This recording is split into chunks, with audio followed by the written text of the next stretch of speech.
Hello, my dear students. Welcome to Talking Textbooks, Leaving No Child Behind. Today we are going to start the new chapter, that is the wind, storms and cyclones. तो हम लोग देखेंगे कि wind क्यों flow करती है, कैसे flow करती है और क्या वो हमें दिखाई देती है, नहीं दिखाई देती, या फिर हम किस तरीके से पता लगा सकते हैं क्या क्या रोल है एयर प्रेशर का इन सब चीज़ों में, राइट। हमें किस तरीके से मॉनसून विंड्स मिलती हैं, थंडर स्टॉर्म्स क्या होते हैं, साइक्लोन्स क्या होते हैं। तो इस चैप्टर में मेनली हम लोग नेचुरल फिनोमिनास को स्टडी करेंगे, वो किस तरीके के होते हैं, कैसे फॉर्म होते हैं और क्या उनके एडवांटेजेस डिसएडवांटेजेस होते हैं। वैसे तो नेचुरल फिनोमिनास जो होते हैं, ठीक है, अगर वो डिजास्ट्रस होते हैं तो उनके ज़्यादातर एडवांटेज तो न के बराबर होते हैं, बट फिर भी हम we will be talking about all the things that we should know about them, alright. So that is the main thing for today's lecture also. We are going to talk about wind. Today we are talking about wind, कैसे flow होती है और क्या क्या reasons होते हैं जिसकी वजह से ये विंड फ्लो होती है एक्चुअली में, ऑलराइट। ये जो हम लोग देखने वाले हैं that is the most important for your school examination as well as your olympiads, right. तो अगर आप स्कूल एग्जामिनेशन को फाइट करना चाहते हैं या फिर आप ओलंपियाड की तैयारी कर रहे हैं, so these lectures will definitely gonna help you, alright. If you want DPP and study material, you can access them through our Telegram channel. For that, you need to do this thing, TTB07. You need to write this TTB07 in the search box of the Telegram app. If you do so, then drop down list में हमारा channel appear हो जाएगा and then you can join the channel. Alright, and after joining it, you will be like getting access to all the things along with the notifications, right? Now see, this is the team which is going to help you a lot as we are doing our best to provide you the lectures which are going to help you in your educational journey.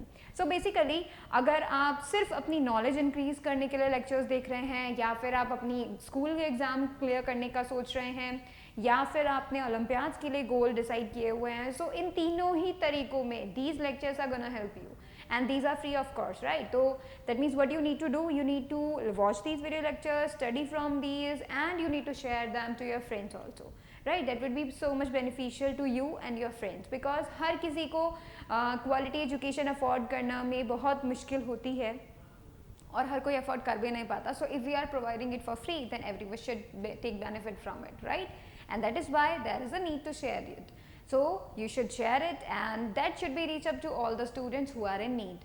Alright, that is the most important thing. Now see, in accordance to that we have also created some packages for you all. So if you are interested in like for the year long journey and you are interested in a very proper you can say actionable steps, then you can definitely join the packages. And to access those packages you need to go on the website www.talkingtextbooks.in. So if you go on that website, like you will be getting two type of packages for every class for 6 to 10, right? That is the main thing. So if you are interested in joining the packages then you can join them. And what are the benefits and how you should even choose which one is for you. So basically if you are in the year long journey, if you want like you want a specific study material for your goals, you want a specific method and you want to like test it throughout the year and you are getting homework and you are doing homework, if you need that much of things then you can join the full package.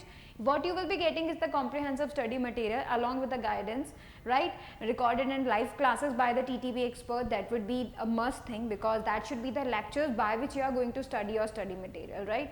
Homework submission is the one of the important thing because homework submission leads you to do the hard work because definite सी बात है आपको smart work करना है वो तो बहुत ज़रूरी है, but along with that there is a need for hard work also. You are going to understand the concepts, you are going to put your efforts into that, right? तो आप उसको practice करेंगे, आप homework करेंगे, problem होगा आप हमें send करेंगे, that is the most important thing and that is why this homework submission feature is included, right? And then now see the bi-weekly quizzes, every single week you are going to attempt 2 quizzes, right? So that is the one of the important thing also, so that like you are getting tested very much frequently, right? You are watching the lecture then you are giving a test, watching the lecture, giving a test, like that. Alright, now see the periodic test papers of the same pattern. So basically the pattern which you are going to face in the final examination is included in the periodic test papers. So you can definitely take a rehearsal type of thing, right? So basically आप periodic test papers को देंगे तो आपको final examination का paper pattern पता चलेगा, किस तरीके के क्वेश्चंस आते हैं, how you are going to face them and what should be the time management. You are learning all these things by the periodic test papers. So basically you can join that if you want all the things you I just told you right now. Okay, if you need that things, like you can join the full package. And if you are in need of just a test series, because there are some students who love to read, right, तो बहुत ज़्यादा उनको knowledge होती है, but एक examination के particular knowledge अगर उनको है या नहीं वो टेस्ट करने के लिए they can join the test series also, right. So you can definitely join the test series. It is like you are going to get the periodic test papers recorded in live classes and bi-weekly quizzes, so you can attempt those quizzes, you can do all the questions, try yourself, alright, and that would be the cool thing. So now it's on you which package is for you, alright, you can decide. And if you are interested in buying them, then you can use my code CYLive to get a 30% discount, alright, and you're going to get the 30% discount. That is the cool thing you can do. And if you are interested in knowing more about these packages, you want to know, then you can call us on the number 919549041111, and all your queries will be resolved. We will be there for you, so make sure that you call us. Alright, now let's get started. So it is like the thing we do need, right? We are talking about the winds today. So the chapter name is Winds, Storms and Cyclones, but we are talking about winds today only. Alright, we will be talking about all the necessary things you need to know about the wind. Alright, so let's promise yourself that you will be watching the whole lecture, you will be making proper notes, and you will be revising on a daily basis. Now it's the end, right? We are just near the end, and that is why you need to revise more and more. Now you should increase your revision time up to the 1 hour, and that would be very much beneficial for you, because soon your exams are going to be held, right? That is why. Alright, so that is the things we are going to study today in the lecture. Wind, we will be talking about wind, moving air, how does it move, what are the factors, alright, and all the necessary things, the properties and all. Okay, air expands on heating, that is one of the properties. Uneven heating, let's see what that. Wind energy, we will be talking about wind energy. Little bit हम लोग पहले भी देख चुके हैं, but still we are going to look at, ठीक है, हम उनको भी study करेंगे. So let's get started. सबसे पहले हम introduction की बात करते हैं कि भाई ये जो wind होती है, क्या वो दिखाई देती है? नहीं दिखाई देती, right? हमें wind बिल्कुल दिखाई नहीं देती, किसी को भी दिखाई नहीं देती. So basically it is an transparent thing we can say, और इनविजिबल थिंग यू कैन से, लेकिन हमें पता चलता है, मतलब उसका फीलिंग होती है हमें, right. We can feel the air, we can feel the moving air by looking at the leaves of the trees, by looking at the clothes hanging on the ropes, right. You can do that, right. You can identify that. So that moving air is actually called wind. Alright, उसे ही हम क्या बोलते हैं? Wind बोलते हैं. The moving air is called wind. Alright, now C, air जब move करती है तो ऐसे ही रैंडमली कहीं भी मूव नहीं करती है. एयर को मूव करने के लिए there has to be something that has to be like which is forcing it to move. अगर एयर अपनी जगह पे यहाँ पर प्रेजेंट है, ठीक है, एयर एक जगह से दूसरी जगह जा रही है, तो there has to be something change जिसकी वजह से एयर एक प्लेस से दूसरी प्लेस पर जा रही है, राइट. कुछ ना कुछ ऐसा होना चाहिए, बिकॉज हम लोग ये बात जानते हैं कि सभी चीज़ों को मूव करवाने के लिए there has to be something over there, right. तो ये जो चीज़ है जो कि वहाँ होनी चाहिए और जहाँ होती भी है, that is called the pressure. Alright, now see, air moves from the region where the air pressure is high to the region where the air pressure is low. So basically air जो होती है वो ऐसी जगह से move करती है जहाँ पे बहुत ज़्यादा प्रेशर होता है, टू द प्लेस जहाँ पे बहुत ही कम प्रेशर होता है. सो ज़्यादा प्रेशर से कम प्रेशर वाली जगह पर एयर मूव करते हैं.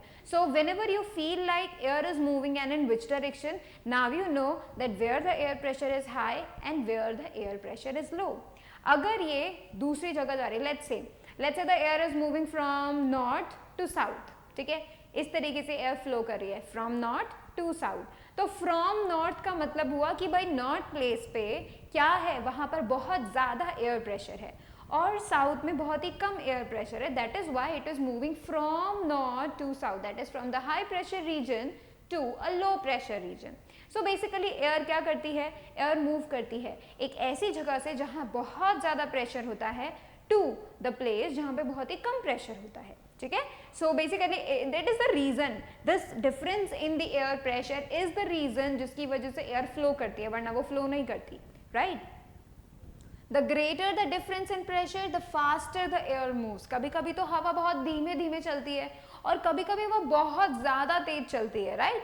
तो धीमे चलने का और ज़्यादा तेज चलने का क्या रीज़न है, वाई, क्यों कभी कभी वो सिर्फ धीरे चलती है और क्यों कभी कभी वो बहुत ज़्यादा तेज चलती है. So the reason is the pressure. The greater the pressure, जितना ज़्यादा ये प्रेशर डिफरेंस होगा उतनी ही तेज़ी से हवा चलेगी, ठीक है. अब यहाँ पे आप देख सकते हैं, लेट्स से इन दोनों के बीच का जो डिफरेंस है वो बहुत ही कम डिफरेंस है, ठीक है. तो मतलब हवा धीरे धीरे मूव करेगी तो तुम्हें तो ज़्यादा नहीं पता चलेगा. लेकिन जब एयर प्रेशर इन दो प्लेसेस के बीच में एयर प्रेशर बहुत ज़्यादा डिफरेंस में आ जाता है तब क्या होगा, बहुत ही तेज़ी से हवा चलेगी, right. And this is the reason कि जब कभी भी साइक्लोन्स होते हैं, स्टॉर्म्स आते हैं, सो उसमें कितनी ज़्यादा तेज हवा हो जाती है. दैट मीन्स वहाँ पर जो डिफरेंस है, जो एयर डिफरेंस है, that should be so much high and that should be so much greater, जिसकी वजह से बहुत तेज़ हवा चल रही है, right. So this is one of the reason. So basically how is the pressure difference created in nature. Nature में ये प्रेशर डिफरेंस कैसे क्रिएट होता है, ये मोस्ट इंपॉर्टेंट चीज़ है. क्यों? Because this is the reason. इसकी वजह से एयर मूव कर रही है, इसकी वजह से हवा चल रही है. सो बेसिकली अगर हमने ये चीज़ स्टडी किया कि भाई प्रेशर डिफरेंस किस तरीके से नेचर में क्रिएट होता है, उसी तरीके से वी कैन फाइंड आउट हवा क्यों बहती है, राइट. चलो, लेकिन इसके पहले how the pressure difference created in nature को स्टडी करने के पहले let's study something else too and let's study the properties also, one of the most important thing. And उनकी हेल्प से आपको पता भी चलेगा कि भाई ये जो प्रेशर डिफरेंस हो रहा है ये कैसे हो रहा है and what can be done by that है, ठीक. आइए, तो यहाँ पर देख सकते हैं how winds flow. First of the things, कैसे विंड फ्लो करती हैं. इसमें देखिए, sun rays fall on the earth and air near to the earth surface gets heated, then it expands and occupies more space. जो earth की surface है, जिस surface पे हम लोग रहते हैं, उस सरफेस पे एक्चुअली क्या हो रहा है, सन की रेज आती हैं. सो जो लैंड है जिसके ऊपर हम रहते हैं वो हीटअप हो जाता है. ड्यू टू दैट इस लैंड के ऊपर प्रेजेंट जो एयर है, ठीक है, उसके ऊपर जो प्रेजेंट एयर है, उसके पास में जो एयर है वो गर्म हो जाती है. गर्म होने के बाद एयर एक्सपेंड करती है and it goes up, right. It goes up into the air. It becomes lighter. जब वो गर्म हो जाती है बिकॉज उसने हीट एनर्जी ले ली है, राइट. हीट एनर्जी से वो ऊपर उठ रही है, so it becomes light and it goes up. That is how the pressure is reduced. क्योंकि एयर अब ऊपर जा रही है तो मतलब क्या हो रहा है, नीचे से एयर प्रेशर रिड्यूस हो रहा है, कम हो गया है. And to fill that place, अब उस प्लेस को वापस से एयर से फिल करने के लिए ठंडी हवा जो साइड की होती है वो उस जगह पर आ जाती हैं. See, the warm air is therefore lighter than the cold air. This is the one thing that should be noted down कि जो warm air होती है that is lighter than the cold air. तभी तो वो ऊपर उठ जाती है, right? And इसी की वजह से तुमने ध्यान दिया होगा कि जितना भी स्मोक है, ठीक है, एंड जितना भी like let's say water vapours और even I am telling you all the thing जिसकी वजह से हवा ऊपर की तरफ उठती है, वो तभी उठती है जब उसका टेम्परेचर बहुत ज़्यादा हाई होता है and it is lighter, right. तो जो स्मोक है वो ऊपर इसी वजह से जाता है बिकॉज गर्म अगर होगा तो वो हमेशा ऊपर की तरफ जाएगा, राइट. उसका टेम्परेचर ज़्यादा होगा, उसके पास हीट एनर्जी ज़्यादा होगी and it becomes lighter also, ठीक है. The air pressure at that place is lowered. अब जब सारी एयर ऊपर चली गई है तो नीचे की जो जगह है जो अर्थ के सरफेस के कांटेक्ट में है वो कैसी हो गई है, बहुत ही ज़्यादा यू कैन से लो प्रेशर हो गया है वहाँ पे, क्योंकि वहाँ एयर तो है ही नहीं, राइट. तो बहुत ही ज़्यादा लो प्रेशर हो जाता है एंड दैट उसकी जगह को लेने के लिए साइड की कोल्ड एयर वहाँ आ जाती है. So it is like a flow. Hot air ऊपर जा रही है, साइड से कोल्ड एयर नीचे आ रहा है, just like the convection in the water. We have studied that, right. हम लोगों ने कन्वेक्शन देखा है इन वाटर, राइट. किस तरीके से वाटर बॉयल होता है, वाटर हीटअप होता है. सेम बिल्कुल उसी वे में हमारी जो एयर है वो भी हीटअप होती है बिकॉज उसमें भी क्या होता है, कन्वेक्शन करंट होता है, ठीक है, वहाँ पे प्रेजेंट आ जाता है just because of the temperature difference, right. Now let's get ahead and let's study the some of the activities. Basically in activities से आपको एयर की कुछ ऐसी प्रॉपर्टीज के बारे में पता चलेगा जिसमें एयर जिस तरीके का बिहेव करती है वो क्यों करती है. ये चीज़ें आपको धीरे धीरे पता चलेंगी, ठीक है. इसमें सबसे पहली चीज़ हम लोग क्या देखने वाले हैं, atmospheric pressure can crush a tin can. Do you know what atmospheric pressure is? Atmospheric pressure is the pressure applied by the atmosphere. So basically the air around us is actually applying pressure on us, right? So that is the main thing that you need to know. हमारे चारों तरफ जो pressure है, ठीक है, जो pressure है because of the air is known as the atmospheric pressure and it is on you too. ऐसा नहीं है कि तुम पर प्रेशर नहीं लग रहा है, तुम पर भी प्रेशर लग रहा है, कंटिन्यूसली प्रेशर लग रहा है, लेकिन वो इतना ज़्यादा कम है that you are not able to feel it, right? That is the main thing. अब हम ये देखते हैं कि किस तरीके से ये एटमॉस्फेरिक प्रेशर एक टिन कैन को क्रश कर सकता है, राइट? हम स्टेप बाय स्टेप देखेंगे what can be done. So basically पहले ये जो कैन था ये कुछ इस तरीके का था, क्रश होने के बाद इसकी शक्ल कुछ ऐसी हो जाती है. So basically this thing is done by air only. Let's see how it can be done, ठीक है? सो बेसिकली हमने क्या किया, हमने एक टिन कैन लिया, उस तरीके का हमने एक टिन कैन लिया, ठीक है, जिसका टाइट फिटिंग स्टॉपर है, जिसका जो स्टॉपर है वो बहुत ज़्यादा टाइट हो, you can like you can block the air, right? Totally इसको टाइट आप बंद कर सकते हैं. So we have taken that. Next what we did, हमने इसके अंदर थोड़ा सा पानी डाल दिया, ज़्यादा पानी नहीं, खाली था वैसे ये, ठीक है. फिर हमने क्या किया, थोड़ा सा पानी डाल दिया, राइट? पानी को डालने के बाद what we did, we heat it up, ठीक है. अब हमने क्या किया, इसका जो स्टॉपर ऊपर लगा हुआ था, इसका जो कैप ऊपर लगा हुआ था उसको हटा दिया, ठीक है, and we started heating it, ठीक है, हमने हीट करना स्टार्ट किया. सो हीट करने से क्या होगा, मेन इंपॉर्टेंट थिंग, जब हम इसे हीट करेंगे तो अंदर का जो थोड़ा सा पानी हमने डाला है क्या होगा, वो गर्म होने लगेगा. गर्म होने की वजह से क्या होगा, वाटर वेपर्स बनने लगेंगी एंड वाटर वेपर्स उस पूरे कंटेनर को फिलअप कर लेंगी और उसके साथ साथ वो क्या करेंगी, इसमें प्रेजेंट इस टिन कैन के अंदर जो एयर प्रेजेंट है उसे बाहर भगा देगी. क्यों? क्योंकि वाटर वेपर्स को जगह चाहिए, राइट? सो क्या हो रहा है, धीरे धीरे वाटर वेपर्स क्या कर रही हैं, टिन के अंदर की पूरी एयर को बाहर भगा देती है. मोस्ट ऑफ द एयर बाहर चली जाती है. अब अंदर कौन है, अंदर है वाटर वेपर और थोड़ा सा पानी, ठीक है. वी हीटेड इट अप, ठीक है, हमने इसको बिल्कुल हीट अप किया. Keep on heating until steam starts forming so that it drives out most of the air from the tin can. इसकी जो स्टीम है वो पूरे की पूरी स्टीम ने क्या किया, मोस्ट ऑफ द एयर को बाहर भगा दिया.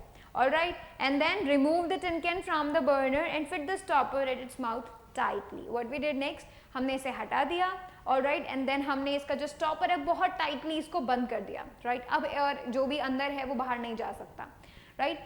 थोड़े टाइम के बाद हमने जब इसे कूल करने के लिए रख दिया, थोड़े टाइम के बाद क्या हुआ, थोड़े टाइम के बाद ये अपने आप क्रश होने लगा. What is the reason behind it, थोड़े ही टाइम के बाद अपने आप ये क्रश होने लगा, हमने कुछ भी नहीं किया, फिर भी ये क्रश होगा.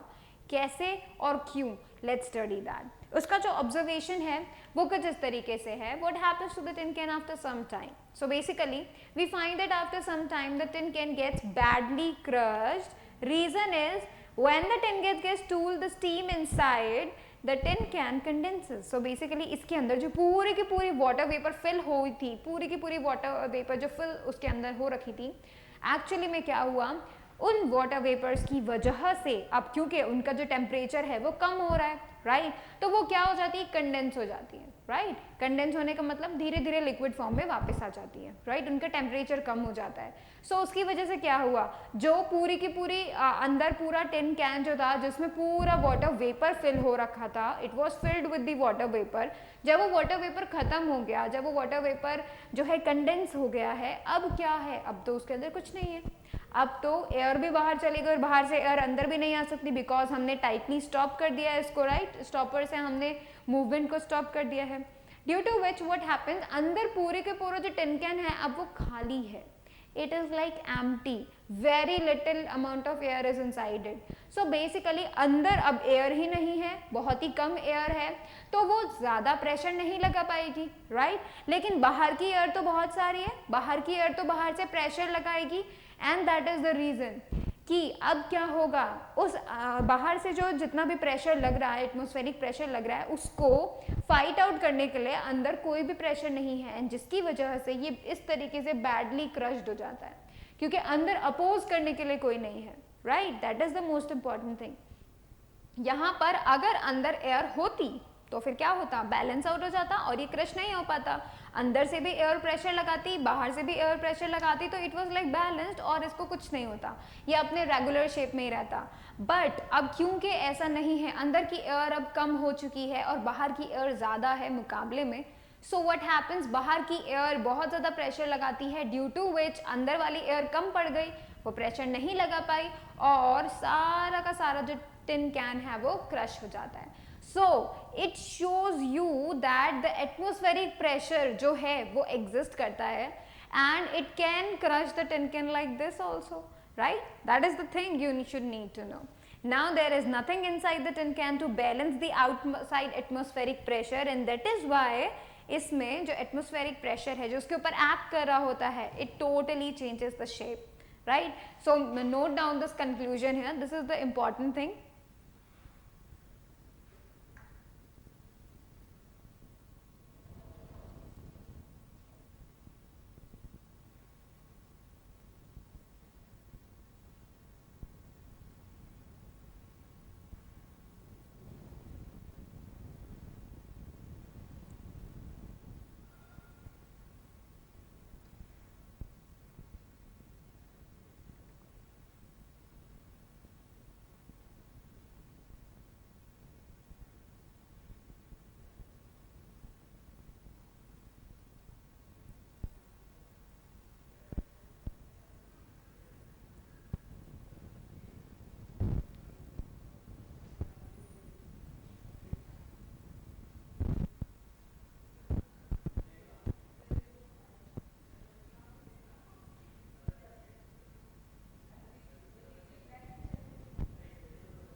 राइट, तो अभी तुम लोगों ने सबने एक प्रॉपर्टी तो देख ली and that is the property जिसकी वजह से what can be done, things can be crushed and what is the reason कि भाई क्रश किया, that there is atmospheric, there is the atmospheric pressure present outside around us literally and ये जो atmospheric pressure है ये हम पे हमेशा बने रहता है because air is always around us and that is why it is there, right? अगर आप क्या करें, अंदर से एयर प्रेशर अगर हटा देते हैं या फिर उसको बैलेंस करने वाला चीज़ अगर हटा देते हैं तो क्या होगा, कुछ भी जो बाहर से लगने वाला जो कुछ भी एयर प्रेशर है वो उसे क्रश कर देगा। And do you know that कि कुछ ऐसी यू कैन सी कि ये जो एटमॉस्फेरिक प्रेशर होता है बिकॉज ये अर्थ पे एग्जिस्ट करता है, अर्थ के चारों तरफ एयर होती है एंड इट एग्जिस्ट, राइट? लेकिन ऐसा मून पे नहीं होता, राइट? और मून पे क्योंकि एटमॉस्फेयर नहीं होता। सो क्या होगा, हम लोग ये बात जानते हैं, एस्ट्रोनॉट जो होते हैं वो बहुत एक स्पेशल सूट पहनकर जाते हैं जब भी वो स्पेस में जाते हैं। What is the reason behind it? Because they have to maintain the atmospheric pressure. अब क्योंकि स्पेस में जब वो जाएंगे तो वहाँ तो वैक्यूम है, वहाँ तो कोई एटमॉस्फेरिक प्रेशर है ही नहीं, राइट? अब क्योंकि वहाँ पे कोई एटमॉस्फेरिक प्रेशर नहीं है और अगर कोई भी इंसान, कोई भी ह्यूमन बीइंग अगर स्पेस में चला जाता है बिना स्पेशल सूट के तो क्या होगा, क्योंकि बाहर से उसकी देखो एक ह्यूमन बॉडी के अंदर बिकॉज ब्लड फ्लोज, इसी वजह से वहाँ पे फ्लूइड प्रेशर बना रहता है, right? We know named it as the blood pressure, right? तो ब्लड प्रेशर हमारे बॉडी में रहता है, बट यहाँ पर ऑन द अर्थ क्योंकि हमारे चारों तरफ एटमॉस्फेरिक प्रेशर रहता है तो that blood pressure inside earth and the atmospheric pressure outside earth balances out. तो इस वजह से हम लोग बहुत ही नॉर्मल जिंदगी जी पाते हैं। बट अगर कोई ह्यूमन बीइंग, राइट, अगर बाहर चला जाए, स्पेस में चला जाए बिना किसी सूट के, बिना किसी स्पेशल सूट के, then what will happen, the blood vessels will rupture, actually that human being will be like blast हो जाएगा वो, बिकॉज उसके अंदर का ब्लड प्रेशर ज़्यादा होगा और बाहर में कोई प्रेशर ही नहीं है जो कि बैलेंस आउट कर सके। And that is the reason कि कोई भी ह्यूमन बीइंग बिना किसी स्पेशल सूट के स्पेस में नहीं जा पाता। He have to maintain the atmospheric pressure on his body so that वो एग्जिस्ट कर सके एंड वो जिंदा रह सके एक तरीके से, राइट? तो ये एटमॉस्फेरिक प्रेशर जो कि जिसने अभी इस टिन कैन को बुरी तरह क्रश कर दिया है, एक्चुअली हमारे लिए बहुत हेल्पफुल है। Literally we can live with it and definitely. तो अगर इसकी कमी हो जाती है तो भी नुकसान है, अगर ये ज़्यादा हो जाए तो भी नुकसान है। That should be the optimum level जहाँ तक हमारा एटमॉस्फेरिक प्रेशर जो है वो एग्जिस्ट कर सके, right. There has to be some good level and you can say balanced out level, right. So ये वन प्रॉपर्टी है जो एयर की है, that it applies pressure, right. This is the property by which you can say that air does apply pressure, right. Every single place, every single body and every single thing on every single thing, right. Now you should know that. तो देखो अब हम लोग क्या करते हैं, एक और देखते हैं, that is the pumping the air. Do you know that you can use such type of pumps by filling your bicycles tyre, right. तो आप अपने बाइसिकल का टायर फिल कर सकते हैं, फुटबॉल फिल कर सकते हैं, right. So we use such type of pumps, right. तो ये जो पंप होते हैं एक्चुअली ये क्या कर रहे होते हैं, ये क्या करते हैं, ये टायर के अंदर क्या करते हैं, हवा फिल करते हैं. How they are going to do that, let's see. देखिए, we use air pump to fill the air into cycle tyres and sometimes football, उनमें भी हम जनरली हवा फिल करते हैं. In pumping air inside the pump cylinder get pressed by the moving piston down and subsequently forced inside the cycle tire tube or football through a valve. So basically what we do here, हम इसको नीचे जो है इसको push करते हैं, right. हम इसे पुश करते हैं. सो व्हाट हैपेंस, जितना भी एयर इस सिलेंडर में होगा वो सारी की सारी air by pushing it, we pushing the piston, वो नीचे जा रही है तो उसके अंदर फिर जितनी भी एयर होती है, राइट, जितनी भी एयर होती है वो सारी की सारी एयर टायर में चल जाती है, फुटबॉल में चली जाती है, right. That is the main thing. हम यहाँ पे एयर को फिल कर रहे होते हैं, पंप कर रहे होते हैं एयर को. दैट मीन्स एक तरफ से हवा को लिया जाता है and then again it goes into the pump, right. Pump के अंदर से फिर जब पूरा का पूरा ये सिलेंडर फिल आउट हो जाता है उसके बाद हम इसे पुश करते हैं and that air goes into the tyre through this wire, connected wire, right. So that is the main thing. अगर आप यहाँ से किसी भी तरीके से जो आउटलेट है जहाँ से एयर बाहर आ रही है उस आउटलेट को अगर आप सिर्फ अपने थंब से दबा देंगे, ठीक है, उसको क्लोज कर देंगे अपने थंब से, तो भी क्या होगा, you are not able to push this pump down. Literally अगर आप आउटलेट को बंद कर देते हैं तो भी आप क्या कर पाएंगे, पुश नहीं कर पाएंगे, बिकॉज आपने आउटलेट बंद कर दिया, राइट. तो that means there is no place जहाँ पे एयर अब जा सके, right. So it will not move and that is why you can definitely set that कि ये जो मूव कर रही है एक्चुअली में हम एयर को मूव करवा रहे हैं, right. So means air is something that you can say occupy space, right, जो कि स्पेस को ऑक्यूपाई करती है. There has this is like something, क्योंकि इसने क्या किया है, पूरा का पूरा जिसमें सिलेंडर में हवा फिल हो रही है वो सारी की सारी टायर में जा रही है, राइट. अगर आप उसका आउटलेट किसी भी तरीके से स्टॉप कर देंगे तो आपको पता चलेगा now you are not able to push the pump down because the air is stopped moving, like अब वो जा नहीं पा रही, उसे कोई आउटलेट नहीं मिल रहा है बाहर जाने का, एंड दैट इज वाई वो पूरी तरह फिल हो चुकी है, अब वो कहीं नहीं जा रही है. So it will be there, right. So there has to be something like which is occupying that much space and stopping you from pushing the pump down, right, and that is the air itself. So basically air occupies space and we can pump in and pump out through this and that is the main thing, right. Even हम लोग सबसे पहले आपने dropper use किया होगा, syringe अगर आपने देखा होगा, तो व्हाट हैपेंस एंड जब हम कभी भी हम उसके अंदर कोई दवाई को फिल कर रहे होते हैं तो हम लोग एक्चुअली में क्या कर रहे होते हैं, हम सबसे पहले उसे क्या करते हैं, उसका जो पूरा पिस्टन है वो अंदर की तरफ पुश कर देते हैं. वाई सो, ताकि उसके अंदर जितना भी एयर है वो सब बाहर निकल जाए. एंड देन हम क्या करते हैं, उसकी जो यू कैन से पिन होती है, राइट, निडल होती है, उस निडल को फिर मेडिसिन के अंदर डुबो देते हैं and then we push out that pump और द पिस्टन, राइट. हम तब उसको पुश आउट कर देते हैं ताकि जितना भी जो लिक्विड है वो सब सीरेंज में आ जाए.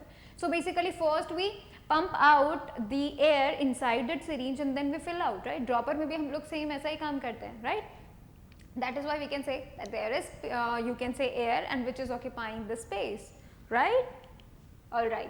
अब हम देखते हैं नेक्स्ट एक और एक्टिविटी और उसके अंदर हम लोग देखने वाले हैं that wind speed is accompanied by the reduced air pressure. So basically जो विंड की जो स्पीड है वो किस तरीके से चेंज होती है, कभी कम कभी ज़्यादा, किस तरीके से होती है, by the low air pressure और the high air pressure, well it depends, right. ये चीज़ आज हम अब लोग टेस्ट करने वाले हैं. You can do that too, ठीक है, तुम लोग भी अभी साथ साथ कर सकते हो. So what you need to do is to do fold the piece of paper in half. What you need to do is do like this. आपको क्या करना है, पेपर लेना है, उसको हाफ में क्या करना है, फोल्ड करना है, ठीक है, ज़्यादा फोल्ड नहीं करना है, उसको सिंपली आपको वन टाइम फोल्ड करना है, ठीक है, and then what, then place it on the very edge of the table as shown, उसको बहुत ही बिल्कुल किनारे पे रखना है, ज़्यादा भी नहीं कि गिर जाए, बट स्टिल आपको इसको बिल्कुल किनारे पे रख देना है, तो it would be like a tent, ऐसा लगेगा जैसे टेंट रखा हुआ है ना।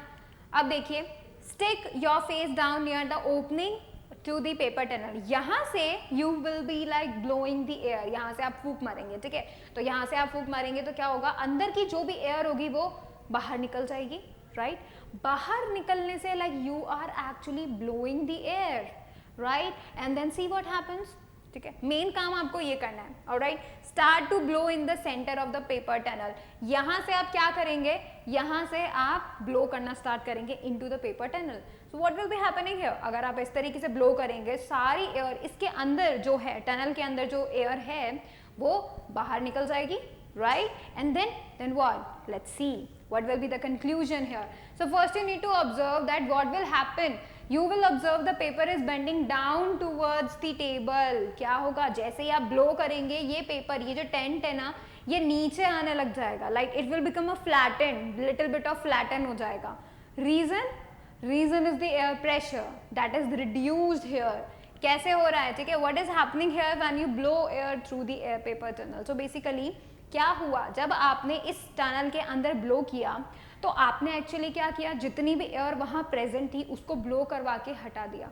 अब जब एयर यहाँ पे कम होगी तो अंदर से जो प्रेशर लगने वाला था पेपर की इन यू कैन से सरफेसेस के ऊपर जो प्रेशर लग रहा था वो कम हो जाएगा, एंड बाहर का प्रेशर तो उतना ही है ना, देखिए बाहर का प्रेशर तो उतना ही, you can see these arrows, बाहर का प्रेशर तो इतना ही है, बट अंदर का प्रेशर अब कम हो गया है, and that is the reason, क्योंकि अंदर का प्रेशर कम हो गया, बाहर का प्रेशर ज्यादा, तो इट विल बिकम फ्लैटेंड, ऐसा लगेगा जैसे कोई इसे दबा रहा है, इसे नीचे की तरफ पुश कर रहा है।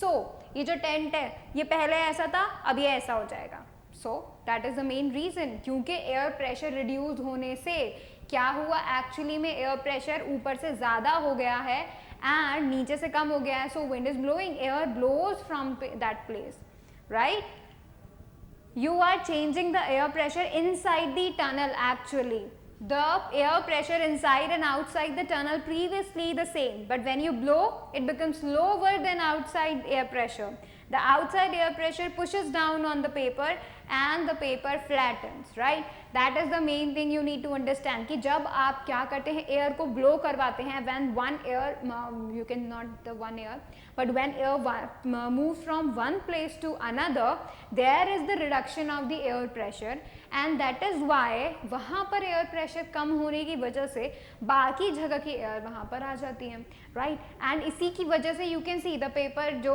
टनल है वो भी फ्लैटन हो गई है, because the outer air pressure is still the same but inner air pressure is reduced over there, right? So what can be the conclusion? Conclusion is we see that the increased wind speed is indeed accompanied by reduced air pressure. आप जितना ज़्यादा तेज़ी से वहाँ पर blow करेंगे air को उतना ही तेज़ी से वो फ्लैटन हो जाएगा। So the reason is आप जितना ज़्यादा विंड का स्पीड इंक्रीज करेंगे उतना ही ज़्यादा वहाँ पे लो एयर प्रेशर होगा, क्योंकि उतनी ही तेज़ी से एयर के मॉलिक्यूल्स मूव करेंगे from one place to another, right.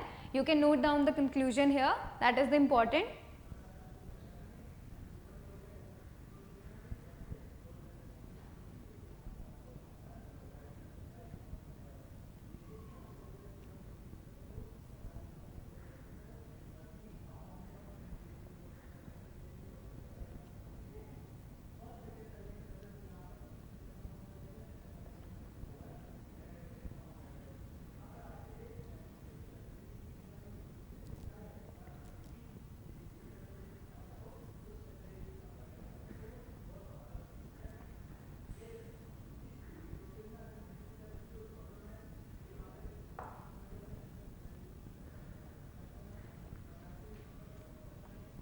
Now next move forward.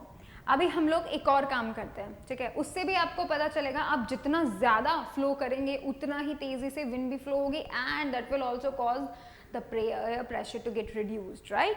तो हम क्या करते हैं, एक और एक्टिविटी करते हैं, इसमें हम लोग 2 बलून्स लेंगे, ठीक है, 2 बलून्स हमने लिए हैं, इन बलून्स में थोड़ा थोड़ा पानी आप लोग डाल देंगे so that they become little bit heavy, ठीक है। फिर हम क्या करेंगे, दोनों को ब्लो करेंगे एंड उनको किस तरीके से टाई कर रहे हैं, थोड़ा बहुत दूर, like it should be like 15 to 18 centimetre between them, ठीक है। तो हम लोग उनको क्या करेंगे 15 to 18 या फिर 8 to 10 सेंटीमीटर उनको अपार्ट कर देंगे, कुछ डिस्टेंस अपार्ट होनी चाहिए, दूर होने चाहिए, ठीक है। तो उन्हें क्या कर दिया हमने, टाई अप कर दिया। And what next, what we will be doing, blow between them. तो देखो if you do that, if you blow the air inside these two balloons, between two balloons, what will happen? So basically that is the main thing, blow in the space between the balloon. जब आप ये करेंगे, जब आप balloons के बीच में जो air है उसको flow करवाएंगे, उसको blow करेंगे, then what will happen? You can get the observation. Observe that when you blow between the balloons, they move towards each other. So what can be the reason here? देखिए जैसे ही आप blow करेंगे, आप इनके बीच के air को blow कर देंगे, तो what will be happening, they are like coming towards each other. The reason is, what is the reason here, what is the reason कि ये दोनों अब जो है पास आ रहे हैं, air pressure is getting reduced here. Literally आप देखेंगे जब आपने यहाँ की एयर को हटा दिया, राइट, तो यहाँ पे एक्चुअली क्या हो रहा था, जब ये नॉर्मली आराम से थे, तो what was happening over there, देखो जब ये नॉर्मली अपने प्लेस पे थे तो क्या हो रहा था, यहाँ से भी एयर प्रेशर लग रहा है, यहाँ से भी एयर प्रेशर लग रहा है, ठीक है। So it was almost balanced, कोई दिक्कत नहीं थी, सब बैलेंस था, राइट। यहाँ से जितना लग रहा है वो उतना ही प्रेशर यहाँ से भी लग रहा है, दोनों बलून्स पे, ठीक है। तो इक्वल प्रेशर था, they are not moving. But when you blow, तो आपने इस एयर को हटा दिया, राइट, ये एयर वहां से हट चुकी है। अब now there is no air pressure, तो ये तो कैंसिल आउट हो गए, यहाँ पे तो अब कोई एयर प्रेशर ही नहीं है। व्हेन यू ब्लो, तो ब्लो करने के बाद क्या होगा, ये वाली एयर तो हट जाएगी, तो this air pressure is reduced. And अब क्योंकि ये एयर प्रेशर अब बैलेंस करने को है ही नहीं, तो बाहर का एयर प्रेशर क्या करेगा, इन्हें अंदर की तरफ धक्का देगा, एंड जिसकी वजह से दोनों के दोनों इस तरीके से पास आ जाएंगे, right. You can do it on your own, ठीक है, खुद से करके देखो और तुम्हें सचमुच में लगेगा that this is so true. So basically जो एयर होती है वो जितना ज़्यादा आप तेज़ी से विंड को ब्लो करेंगे, उतना ही ज़्यादा तेज़ी से रिड्यूस हो जाएगी, ठीक है, उसका जो एयर प्रेशर है वो रिड्यूस हो जाएगा, because air is getting reduce also. Alright, that is the most important. This happens if the pressure of the air between the balloons were somehow reduced. The pressure outside the balloons would then push them towards each other. Note this down.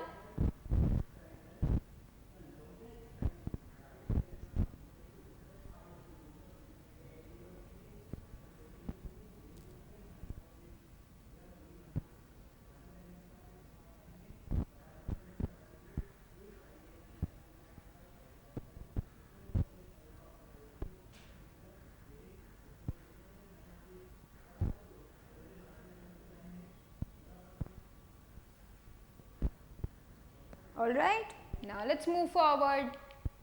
So this is the, again we have concluded कि अगर आप जो wind speed है, if you like want to reduce it, then you must blow it with more speed, right?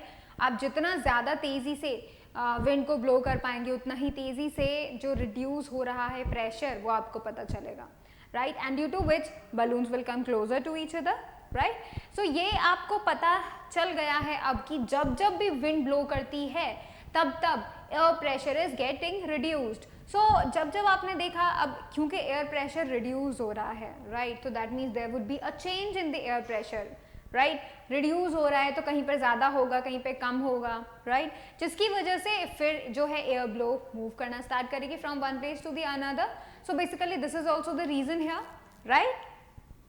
चलिए अब एक और हम लोग चीज नोटिस करते हैं about the air and it one of the properties that it expands on heating, alright, और ये चीज हम लोग कुछ paper bag and candle and match stick से करने वाले हैं, ठीक है। So let's see what we are going to do.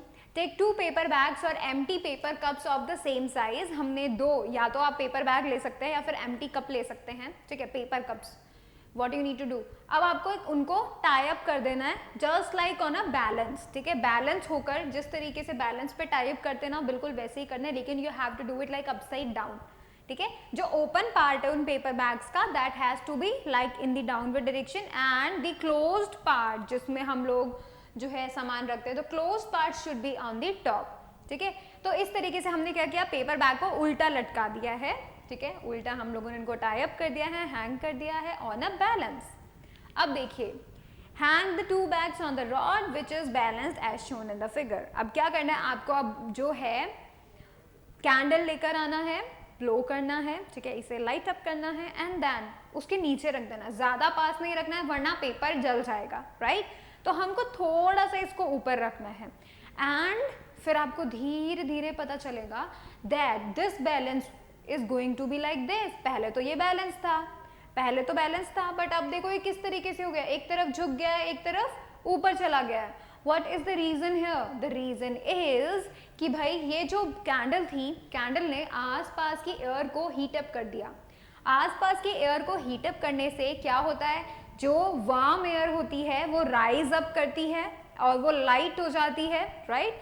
That is why it rises up. तो जब ये ऊपर जा रही थी, इस पेपर के अंदर ये फिल हो जाएगी, पेपर भी अब पेपर को अपने साथ ही ऊपर लेके जाएगी, बिकॉज अब क्योंकि उसका टेम्परेचर ज्यादा हो चुका है, so it is like going up and it also taking the paper cup in the above direction with that, ठीक है। तो अब ये क्या होगा, धीरे धीरे ऊपर हो जाएगा, ज्यादा ऊपर तो नहीं होगा but still it will try to do so.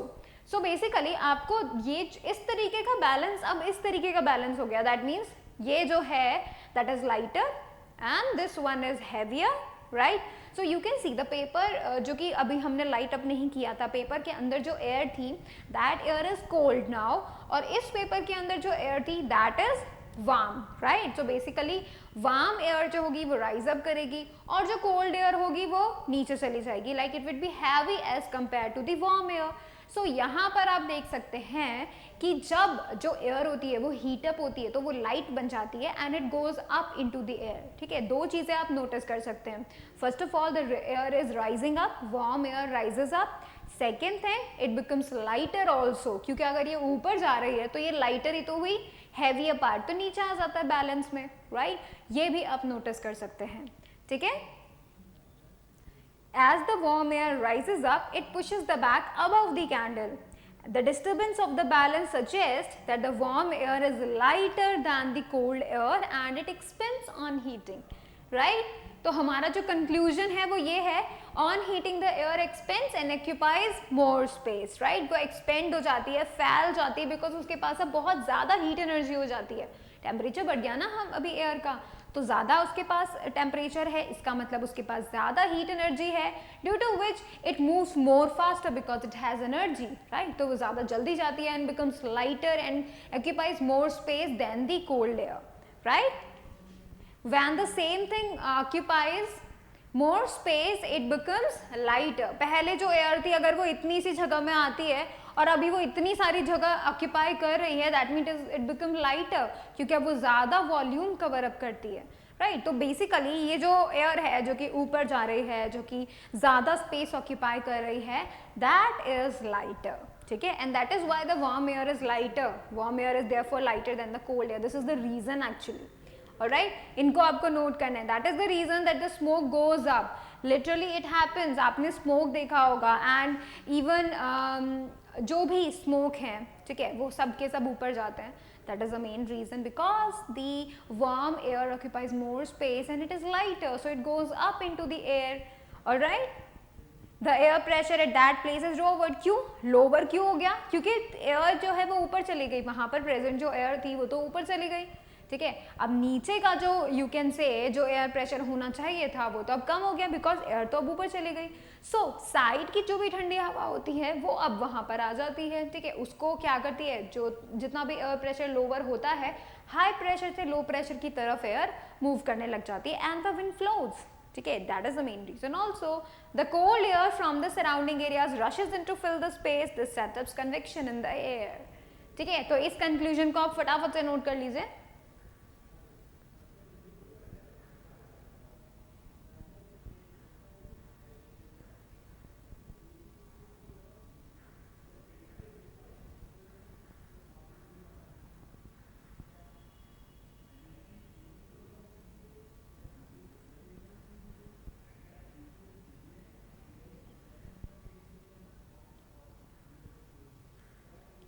Alright, चलो अभी आप यहाँ पर देखो, ये मैंने आपको बातें बताई, आपको एयर का प्रॉपर्टीज बताई कि किस तरीके से एयर बिहेव करती है और किस तरीके से जो एयर है वो मूव करती है, एक्सपेंड होती है, ठीक है, एयर ऊपर की तरफ जाती है, राइट, वार्म एयर एक्चुअली। सो इसकी वजह से हमारी अर्थ पर एक्चुअली में एयर करंट होता है, ठीक है, एंड विंड फ्लोज, ठीक है। अब मैं आपको बताती हूँ ये किस वजह से होता है। डू यू नो दैट कि सन की जितनी भी रेज आती हैं अर्थ के ऊपर, वो सारी की सारी रेज वैसे तो हर जगह आती हैं, डेफिनेट सी बात है, पूरी अर्थ पे सन की रेज पहुंच पाती हैं, बट सबसे ज़्यादा इंटेंस रेज कहाँ पर आती हैं? On this line equator. Equator पे बहुत ही ज़्यादा इंटेंस जो सन रेज होती हैं वो फॉल होती हैं, ठीक है। अब ये बहुत ज़्यादा इंटेंस सन रेज जो यहाँ पर फॉल होती हैं, जिसकी वजह से क्या होगा, यहाँ पर भी सारी सन रेज आ रही हैं, यहाँ पर भी सन रेज आ रही हैं, बट बहुत ज़्यादा हीट एनर्जी इस जगह पे इक्वेटर पे आ रही होती है। कब, क्योंकि ज़्यादा एनर्जी मिल रही होती है, ज़्यादा सनलाइट वहाँ पर जा रही होती है, दैट इज़ वाई इक्वेटर का जो एरिया होता है, लैंड, इक्वेटर का जो सरफेस है वह बहुत ज़्यादा जल्दी गर्म हो जाता है, ठीक है, as compare to the other region, बहुत ज़्यादा जल्दी गर्म हो जाता है, ड्यू टू विच, अब क्योंकि ज़्यादा जल्दी गर्म हो गया है तो क्या होता है, यहाँ पर प्रेजेंट जो भी एयर हैं वो सब ऊपर उठेंगी, डेफिनेट सी बात है। अब वो ऊपर उठेंगी तो यू कैन सी ये जितनी भी एयर हैं जो कि you can say the hot air ऊपर उठती हैं, और साइड की जो polar region, you can see the things here, blue arrows, right, जितना भी पोलर रीजन से भी ठंडी ठंडी हवाएं इस हॉट रीजन का स्पेस लेने पहुंच जाती हैं, राइट। तो क्या होता है, यहाँ से तो ऊपर आ रही है ऑन द इक्वेटर, सारी जो हॉट एयर है वो ऊपर आ रही है, ठीक है, they are coming like in the upward direction, ठीक है, और नॉर्थ पोल साउथ पोल से क्या हो रहा होता है, ठंडी हवा इक्वेटर की तरफ जा रही होती है, right, to fill up that space जो कि हॉट एयर ने यहाँ पे छोड़ दिया है, उस स्पेस को फिलअप करने के लिए, and there is the cycle going on. क्या होता है, इक्वेटर से सारी गर्म हवा ऊपर उठती है, ठीक है, और नॉर्थ पोल साउथ पोल से सारी हवा, ठंडी हवा इक्वेटर की तरफ आती है, so it becomes a cycle, ठीक है, क्योंकि अब देखो हॉट एयर जब ऊपर आती है तो वो कंडेंस होकर ठंडी हो जाती है, ठीक है, फिर वो नॉर्थ पोल की तरफ चले जाती है, again they are like going up and then like moving this, तो उनका जो यू कैन से करंट का कन्वेक्शन होता है वो कुछ इस तरीके से ही होता है, ठीक है, hot air going up and then it becomes cool down, then they are going like this and again and again and again, so such type of air current happens to be there just because the uneven heating of the earth. So basically heat up earth equator पे ज़्यादा होती है, north pole south pole पर कम होती है, and that is the reason कि wind current, बहुत strong wind current from the north and the south pole flows towards the equator, ठीक है, इक्वेटर की तरफ जाते हैं, बिकॉज इक्वेटर पे हॉट एयर बहुत ज़्यादा जल्दी हो जाती है and it goes up into the surf, you can say atmosphere, right. तो अब हम इसके बारे में देखते हैं। First thing that is going to make sure that current is flowing, air current is flowing, uneven heating between the equator and the poles, ठीक है। तो देखिए, the sun ray fall on the whole earth but the intensity of the sun rays is much stronger near equator of the earth than in the polar regions.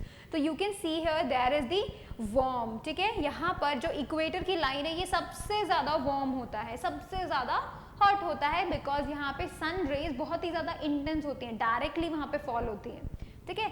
तो you can से ये बहुत ही ज़्यादा you can से hot area होता है। पूरी की पूरी एयर जो है they got rises up, they are coming out, right, and then happens, क्या होता है फिर, due to more intense sunlight, air near the surface of the earth in equatorial regions becomes quite hot. अब इस equator के पास, इस equator की land के पास जो भी एयर है वो गर्म हो जाती है, अब गर्म होते ही वो सब ऊपर की तरफ आ जाती है, and when they goes up, जब वो ऊपर उठती हैं, ठीक है, तो अब क्या होता है, बीच की जगह खाली, तो you can see the arrows here, south pole से ठंडी हवा यहाँ आती है, गर्म हो जाती है, ठंडी हवा आती है इक्वेटर की तरफ फ्लो होती है, नॉर्थ पोल से भी ठंडी हवा इक्वेटर की तरफ आती है, ठीक है, ठंडी हवा आती है बट फिर वो वार्म हो जाती है तो ऊपर चले जाती है, ठीक है, ऊपर से ठंडी होके वापस वो साउथ पोल पे आ जाती है, वापस वो नॉर्थ पोल पे चले जाती है। So this cycle goes on and on and on, ठीक है। नेक्स्ट देखो, this hot air being lighter rises upwards, equator पे जो हॉट एयर थी क्योंकि वो अब लाइट हो चुकी है, बिकॉज ये एक्सपेंड हो चुकी है, तो ये ऊपर की तरफ आएगी, ठीक है। ऊपर की तरफ आने पे the cooler air from the polar regions of the earth starts flowing towards the equatorial regions of the earth to fill the space vacant by that hot rising air. तो साउथ पोल से, north पोल से जितना भी cold air है वो क्या करेगी, इसकी जगह लेने के लिए पहुंच जाएगी। क्यों? क्योंकि एयर तो वहां से ऊपर आ चुकी है, राइट, ऊपर आ चुकी है तो नीचे की स्पेस खाली, तो सारा का सारा पोलर रीजन से वहां पे एयर आ जाती है, ठीक है। एंड देन क्या होता है, वो भी गर्म हो जाती है, ऊपर उठ जाती है। Again the cycle goes on and on, ठीक है। In this way air flows from the higher pressure region to lower pressure regions of the earth. This flow of air from one place to another constitutes wind. So यहाँ पर हमने देखा कि wind current कैसा होता है, from polar regions to the equatorial regions. तो इस जगह पे हमें you can see हमें wind मिल रही होती है. This is the first region, the uneven heating of the earth. So basically equator ज़्यादा गर्म हो जाता है, जल्दी गर्म हो जाता है इस comparison. वहाँ पर क्या होता है, hot air जो होती है equator की earth की surface के पास, वो हॉट एयर क्या होती है, राइजेस अपवर्ड करती है। एंड देन उसका स्पेस फिल आउट करने के लिए पोलर रीजन से हवा जाती है जो इक्वेटोरियल स्पेस को क्या करती है, कवर अप करना चाहती है, ठीक है। अब क्योंकि ठंडी हवा आती है और वहां पर आकर वो फिर से हीट अप हो जाती है, तो it goes like in the upward direction. Upward जाने पर वो ठंडी हो जाती है तो it goes into the polar regions and this cycle goes on and on. ठंडा गरम एयर ऐसा होते रहती है। And this is also the reason कि जो विंड होते हैं वो फ्लो होती है, ठीक है। आप इसे फटाफट से नोट कर ले।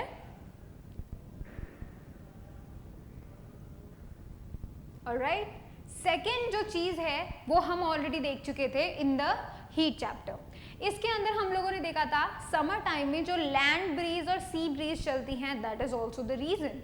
अब देखिए यहाँ पर समर में क्या होता है, near the equator the land warms up faster, land बहुत जल्दी गर्म हो जाता है। And most of the time the temperature of the land is higher than that of the water in the ocean. So basically आप देख सकते हैं, देखिए ये यहाँ पर सी है, दिन के टाइम में क्या हो रहा होता है, लैंड बहुत जल्दी ज़्यादा गर्म हो जाता है, तो लैंड के ऊपर जो एयर प्रेजेंट होगी वो जल्दी गर्म हो जाएगी and it will rise upward. पानी जो है वो देर में गर्म होता है, तो पानी के ऊपर तो ठंडी हवा थी, वो सारी ठंडी हवा इस गर्म हवा का स्पेस ले लेगी, so that air will blow up to the land, वो भी गर्म हो जाएगी। और उतने दौरान क्या होता है, वार्म एयर सी ब्रीज में चल जाती है, इट बिकम्स कूल, ठीक है। अब क्या हो रहा है, कूल ब्रीज तो जा रही है लैंड की तरफ एंड लैंड ब्रीज जा रही है, यू कैन से जो ब्रीज है वार्म एयर है वो सी की तरफ जा रही है। सो समर्स में ड्यूरिंग द डे क्या होता है, यहाँ पर होता है sea breeze and that is so cool. क्यों कूल? क्योंकि सी की तरफ से आती हुई जो यू कैन से दो विंड हैं, ठीक है, बहुत ठंडी हवा होती है। दैट इज वाई बीचेस पे लोग रहते हैं, लोग दिन में बहुत एंजॉय करते हैं, बिकॉज वहाँ पे बहुत ठंडी ठंडी हवाएं बहती है, right. This is the reason, because land जो है बहुत जल्दी गर्म हो जाता है और पानी बहुत देर में गर्म होता है। तो लैंड गर्म होने पे क्या होगा, इसके ऊपर जो एयर होगी वो गर्म होने पे ऊपर चले जाएगी और इसका स्पेस फिल आउट करने के लिए सी से ठंडी ठंडी हवा यहाँ आ जाएगी, right. And this cycle goes on and on, ठीक है। अब दिन भर में अब पानी को ऐसा होते होते पानी जो है अब गर्म हो चुका है और जो लैंड है वो बहुत जल्दी ठंडा भी होता है, गर्म भी होता है। अब ये लैंड हो गया है ठंडा, तो इसके ऊपर की जो एयर है वो ठंडी हो गई है और पानी हो गया है गर्म। तो अब क्या होगा, अब पानी क्योंकि गर्म हो गया है तो यहाँ की जो एयर है वो क्या हो जाएगी, गर्म हो जाएगी, वार्म हो जाएगी, इट विल राइज अप और लैंड की जो ठंडी हवा है वो सी की तरफ फ्लो करेगी, राइट। तो यहाँ पर आप देख सकते हैं लैंड ब्रीज अब हो रही है in the night, right. Night में लैंड ब्रीज, दिन में sea breeze, right. That is also the one of the reason की जो एयर है वो फ्लो करती है, ठीक है। टेम्परेचर जो है डिफरेंस है, बिकॉज ऑफ दैट एयर का डिफरेंस है, एयर प्रेशर डिफरेंस क्रिएट हो जाता है, ठीक है। The air over the land gets heated and rises, this causes the winds to flow from the ocean towards the land and this happens during the day. And night में क्या होता है, you are going to get the land breeze and you are going to get the sea bridge during the day, alright. These are the monsoon winds also. So basically आप देख सकते हैं कि सिर्फ uneven heating of the land and the water and uneven heating of the earth get actually the reason behind the moving air, ठीक है। तो ये temperature difference creates the pressure difference and because of that pressure difference wind flows. So basically these are the two reason why the wind flows, right. Now let's look up to the anemometer. आपको पता है wind की speed को major करने के लिए we always use a device known as the anemometer, ठीक है. एनीमोमीटर कहीं आप इस तरीके से भी देख सकते हैं, जनरली एयरपोर्ट्स पे आपको ऐसा देखने मिलता है, ठीक है. तो ये जो होता है this is able to rotate, ठीक है, this is able to rotate, पूरा अच्छे से रोटेट हो सकता है.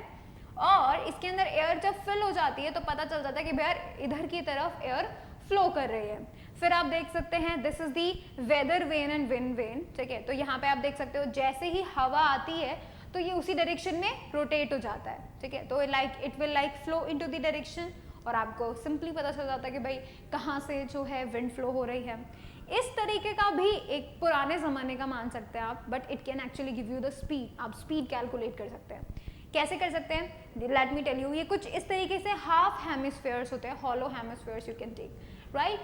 An instrument with 3 or 4 small hollow metal hemispheres set so that they can catch the wind and revolve about the vertical rod. तो ये क्या करेंगे, जैसे जैसे हवा आएगी हवा इनको इन जो मेटल के हेमिस्फेयर्स हैं इनको रोटेट करवाएगी और इनको रोटेट करवाएगी तो क्या होगा, इनका rotation would be like measured by these instruments. इनका रोटेशन मेजर हो जाता है कि ये 1 सेकेंड में कितना रोटेट कर रहे हैं, राइट, और कितना टाइम में रोटेट कर रही है. And due to that you are going to get the wind speed, right, you are going to get the wind speed. And electrical device records the revolution of the cups and calculates the wind speed. So basically if you know revolutions of these cups कितना rotate कर रहे हैं कितने time में, so you are going to get the wind speed. This is called anemometer, ठीक है.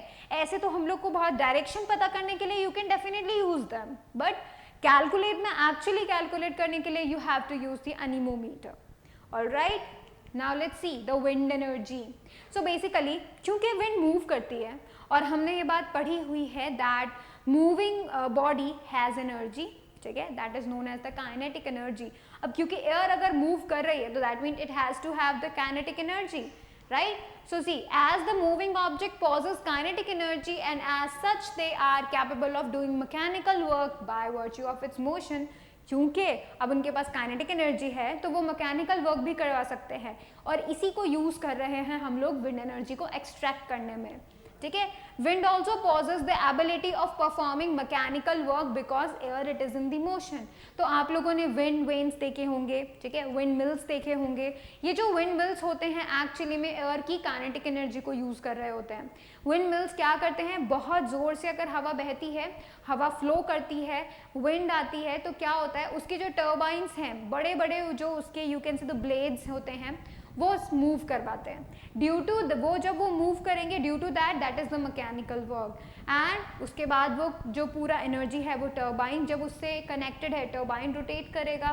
Due to that by the dynamo you are going to get the electricity. So basically wind की kinetic energy को हमने electricity में convert कर दिया and we use that. इसके कुछ एडवांटेजेस भी हैं और कुछ डिसएडवांटेजेस भी, right. Wind energy is the kinetic energy associated with large mass of air by virtue of its motion. अगर आप wind energy को बोले तो अगर पूरी की पूरी एयर मूव कर रही है, ठीक है, तो कितना एयर का मास मूव कर रहा है उसके पास उतनी ही ज़्यादा काइनेटिक एनर्जी होगी. जितना ज़्यादा तेज स्पीड उतना ही ज़्यादा kinetic energy and we are going to get the more electricity by that also, right. So let us take a look at the advantages. What are these? Use of wind energy is not a source of pollution. No pollution, कोई pollution नहीं होता, सबसे बढ़िया बात, ठीक है. Wind energy is available free of cost. क्योंकि wind flow हो रही है तो हमें कुछ करने की जरूरत ही नहीं, right? So basically it is free of cost. The source of wind energy that is air is an inexhaustible and reversible source. क्योंकि air कभी finish ही नहीं होने वाली, air तो move करेगी ही करेगी because we know the reasons, right? तो हमको रीजंस पता है तो एयर फ्लो करेगी, ये तो पक्की बात है, राइट. तो इसका मतलब ये एक ऐसा सोर्स है जो कभी ख़त्म नहीं होगा, रिवर्सिबल भी है, बार बार एयर फ्लो हो रही है तो we are using it again and again. So basically these are the advantages but there are more disadvantages. Let us take a look at that too. One of the most important limitations of wind energy is that it may not be available all all times. हर वक्त तुम्हें wind मिलेगी ऐसा ज़रूरी नहीं है. That is the disadvantages, ठीक है. कभी फ्लो हो रही है कभी फ्लो नहीं हो रही है, ठीक है. The wind mill and sail boats remain unoperational and no useful work can be done unless there is a plenty of fast flowing wind. इनका कुछ यू कैन से स्पेसिफिक होता है. जैसे अगर आप देखें 15 किलोमीटर पर आवर अगर विंड का स्पीड है तब तो जो है इलेक्ट्रिसिटी काफ़ी अच्छे अमाउंट पे बन सकती है. बट अगर उससे कम स्पीड फ्लो हो रही है जो कि टर्बाइंस को उन ब्लेड्स को रोटेट ही नहीं करवा पा रही है तो फिर there is no use of that, right. क्योंकि हमारा मेन काम है विंड की हेल्प से जो ब्लेड्स हैं, फैन के जो ब्लेड्स हैं उसको रोटेट करवाना, राइट. अब जब उतना एनर्जी है ही नहीं विंड में तो वो रोटेट भी नहीं हो पाएंगे and eventually we are not going to get the electricity, right. तो that is the main thing कि उसमें एक लिमिटेशन होती है. There has to be this much speed of the wind, right. ये भी एक डिसएडवांटेजेस में है. The speed of the wind at a place varies with time and the season by season and also you can say with time speed जो है वो very करते रहते हैं. कभी कम आती है, कभी ज़्यादा आती है. सो बेसिकली ये जो विंड मिल्स होती हैं ये सिर्फ उन्हीं प्लेसेस के लिए ज़्यादा फायदेमंद है जहाँ पे लाइक यू कैन से ऑल द ईयर बहुत अच्छी हवा बहती हो या फिर मोस्ट ऑफ द ईयर बहुत अच्छी हवा बहती हो, right. The kinetic energy of the wind can be utilized only at the site. आप वहीं पर ही जो है जहाँ पर आपने पूरा सेटअप किया हुआ है सिर्फ आप वहीं पर ही विंड एनर्जी को यूज़ कर सकते हो, मतलब उसकी काइनेटिक एनर्जी को यूज़ कर सकते हो. उसके अलावा आप नहीं कर पाओगे कहीं पर भी. आपको वहीं पर यूज़ करके उसे इलेक्ट्रिसिटी में टर्न करना होगा, right. There is no guarantee that we will get wind energy when required since there is no place in the world where wind blows all the time. पूरी अर्थ पे ऐसा कोई भी प्लेस नहीं है जहाँ पे हमेशा विंड ब्लो होती है, राइट. तो हो सकता है हमें ज़रूरत हो इलेक्ट्रिक एनर्जी के एंड उस वक्त हवा ही नहीं चल रही हो तो क्या होगा. ये तो फिर बहुत बड़ा नुकसान है जब हवा नहीं चल रही है. So there would be no kinetic energy, there would be no electricity and we need that, right. So basically बहुत ही यूजफुल ये नहीं माना जाता, ठीक है. Like it has some this is much of the disadvantage. The wind is not even predictable कि कब फ्लो होगी कब फ्लो नहीं होगी. तो इट इज़ लाइक है यूजफुल बट इतनी ज़्यादा अभी यूजफुल नहीं है, राइट. कहीं कहीं ही हम इसका फ़ायदा उठा पाते हैं और कहीं पर हम नहीं भी उठा पाते हैं, right. So these are the disadvantages of the wind energy and now you know all the things, all the properties about the winds, right. Next class में हम लोग पढ़ने वाले हैं thunderstorms and cyclones के बारे में, storms also, right. So basically we are going to learn about that, how they are going to form, why they form, we are going to get that, right. Until then you need to learn all the properties of the wind energy and also the wind also, right. So I'm going to end the lecture. Thank you so much for watching the video. Please like it, share it, subscribe it and do not forget to click on the bell icon so that you will remain notified for the upcoming videos. Thank you so much.